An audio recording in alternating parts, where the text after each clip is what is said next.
여러분 안녕하십니까, 빨간아재입니다. 오랜만에 법원에서 카메라를 켰습니다. 5개월 만에 조국 전 장관 재판이 재개됐습니다.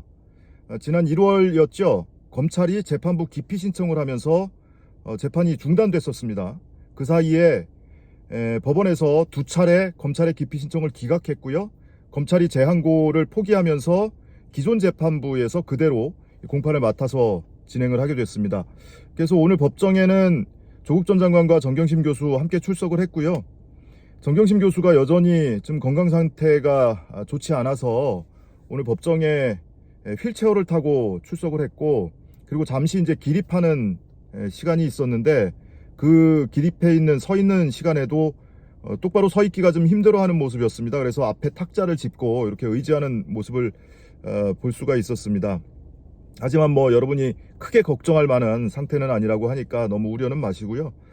5개월 만에 재개된 재판이어서 그 사이에 어떤 변화가 있었냐면, 재판부 자체가 변경된 건 아닌데 재판부 구성이 바뀌었습니다. 일부 법관이 교체가 됐고요. 그래서 오늘 공판 갱신 절차가 있었고, 그 다음에 그 사이에 정경심 교수의 대법원 확정 판결이 있었죠. 그래서 재판부가 이 확정 판결에 따라서 혹시 검찰이나 변호인단에서 의견이 바뀐 게 있느냐, 기존 의견을 그대로 유지하느냐 여부에 대해서 의견을 물었습니다. 이런 사항들에 대한 오늘 구체적인 진술이 있었습니다. 공판 갱신 절차라는 것은 이제 검찰이 공소사실 요지를 다시 한번 진술하고 거기에 대한 변호인단 의견을 진술하고 이런 절차고요.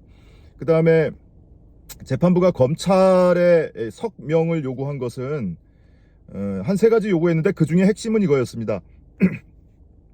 그 강사휴게실 PC 포렌식 분석을 했던 대검 포렌식 수사관 이모 씨인데, 지난번에 증인 채택이 됐었는데 아프다면서 진단서 내고 출석하지 않았었죠. 그 사이에 대선이 끝나서 윤석열이 당선됐고 이런 변화들이 있었습니다. 아프다고 했는데, 많이 아프다고 했는데 혹시 이제 출석 가능하냐, 증인신문 가능하냐, 이거를 검찰한테 물었고 검찰은 결론적으로 증인신문 가능하다, 본인도 출석 가능하다고 했다, 이렇게 답을 해서 증인 채택이 됐고요.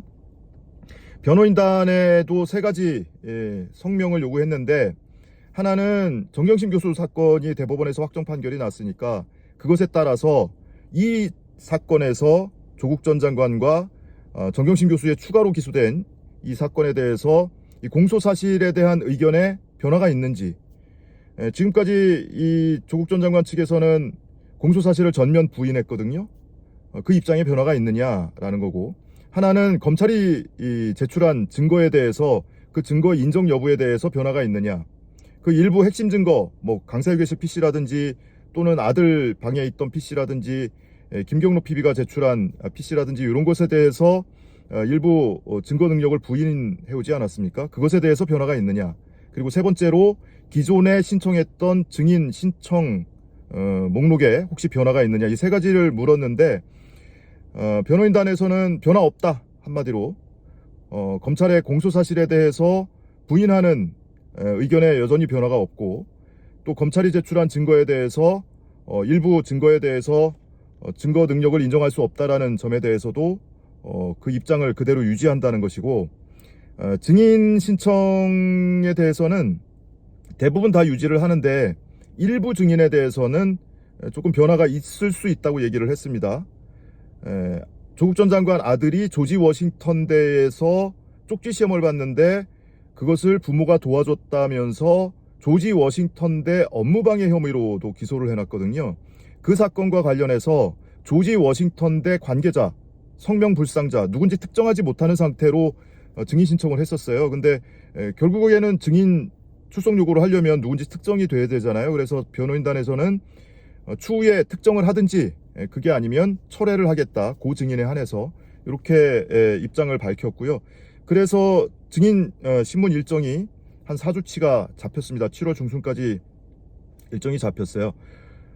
그리고 공소사실이라든지 검찰 측이 제출한 증거 인정 여부에 대해서 정경심 교수의 대법원 판결이 있기 직전에 대법원 전원합의체에서 매우 유의미한 판결이 있었단 말이에요.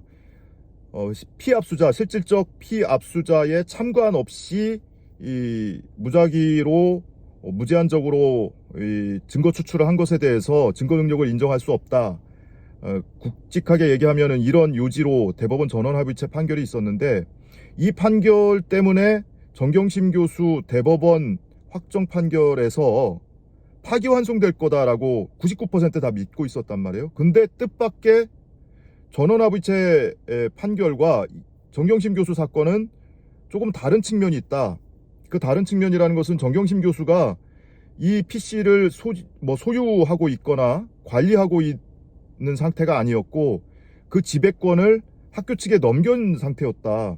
이게 정경심 교수 대법원의 판결 요지였습니다. 그런데 정경심 교수는 이걸 기증받아서 사용하다가 거기에 방치해둔 것뿐이지 소유권을 포기하거나 또는 누구한테 처분권을 맡기거나 이런 적이 없어요. 그런 의사조차도 표명한 적이 없습니다. 그러니까 대법원 이 소부의 판결 자체가 매우 명백하고 중대한 사실 오인이 있다. 이런 점을 하나하나 조목조목 들어가면서 기존 입장을 그대로 유지를 했습니다.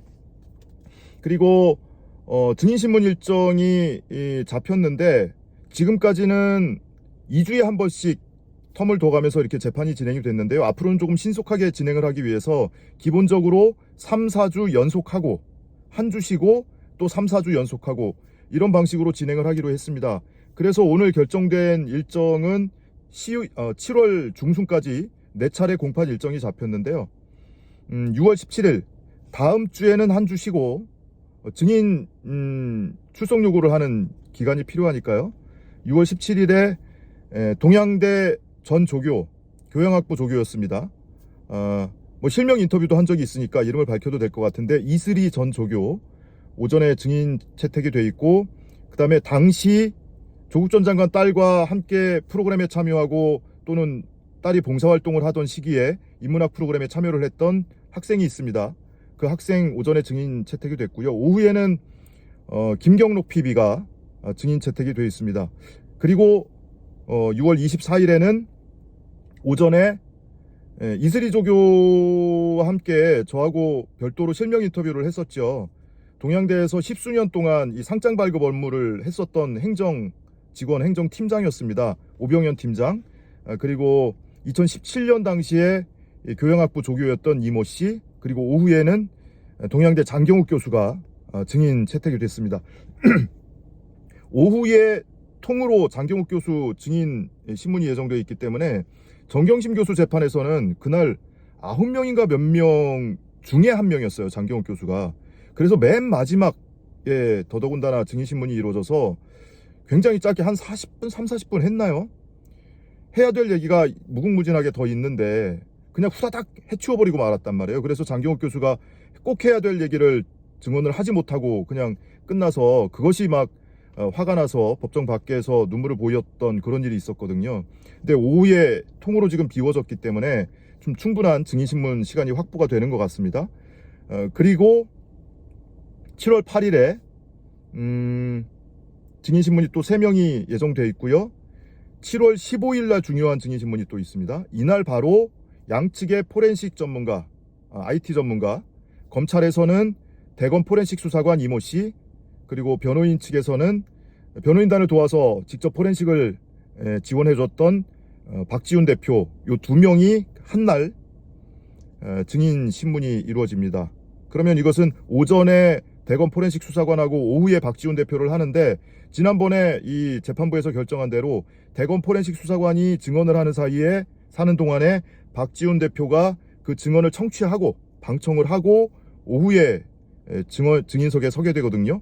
그걸 거쳐서 양측 전문가 간에, 양측 증인 간에 교차 신문도 있을 수 있습니다. 그래서 이날 굉장히 중요한 증인 신문이 예정이 돼 있고, 대검 포렌식 수사관이 한 차례 진단서를 내고 내가 많이 아파요, 그래서 증인 출석 못해요 라고 증인 출석을 미뤘었기 때문에 뭔가 뒤가 구린 것이 있다. 실제로 그 이모 수사관이 작성한 이 포렌식 분석 보고서를 보면 허위사실이라고 해도 무방한 내용들이 들어가 있고요. 명백하게 의도를 가지고 한쪽 방향으로 유도하는 그런 내용이 담겨 있어서 매우 심각한 내용들이 담겨 있거든요.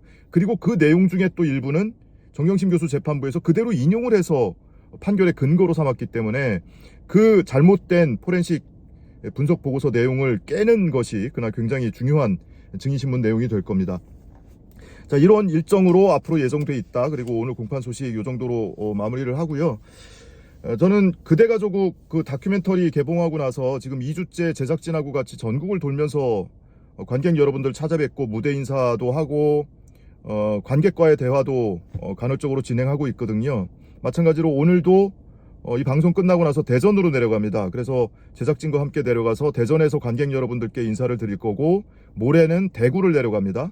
대구 내려가서 오후에 관객과의 대화도 하고, 저녁에 또 상영하는 상영관에서는 무대 인사도 할 예정이고, 일요일에 다시 서울 올라와서 용산에서 또 관객 여러분들을 찾아뵐 예정입니다. 이 다큐를 보신 분들 중에 지금 이제 한 열흘째 되다 보니까 그 사이에 3번, 4번 봤다는 사람들도 굉장히 많이 눈에 띄어요. 어제도 서울에서 관객과의 대화를 하는데 2번, 3번, 4번 봤다는 사람들이 굉장히 여럿이더라고요. 그리고 그 볼 때마다 같은 사람하고 오는 건 또 아닐 거란 말이에요.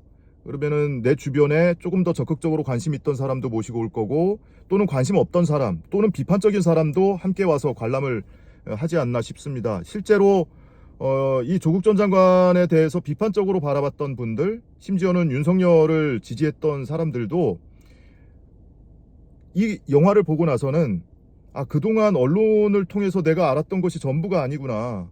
저 집안이 억울하다고 하더니 억울한 이유가 있었구나. 뭔가 재판이 좀 이상하구나. 검찰이 무리하게 수사한 것을 넘어서서 이것이 사건이 좀 왜곡됐구나 라는 것을 좀 깨닫는 계기가 되는 것 같습니다. 그래서 조국 전 장관을 지지하든 안 하든, 좀 비판을 하든, 또는 반대편에 서 있는 분들도 얼마든지 관람할 만한 가치 있는 영화다라는 거 다시 한번 말씀을 드리고요. 그리고 실제로 그런 분들이 와서 관람을 하고 나서 후기가 올라오는 걸 보면 생각이 좀 달라졌다라는 분들을 많이 목도하게 됩니다. 그러니까 여러분들도 본인이 보시는 것뿐만이 아니라 주변 지인들을 영화관으로 적극적으로 데려와 주시면 고맙겠습니다. 저는 계속 이 제작진과 전국을 돌면서 관객 여러분들을 또 찾아뵙도록 하고요. 이 재판이 있는 날은 1차적으로 1순위로 이 재판 방청을 통해서 여러분께 소식 전해드리도록 하겠습니다. 끝까지 지지해 주시기를 부탁드리겠습니다. 오늘 여기서 마치겠습니다. 시청해 주신 여러분 고맙습니다.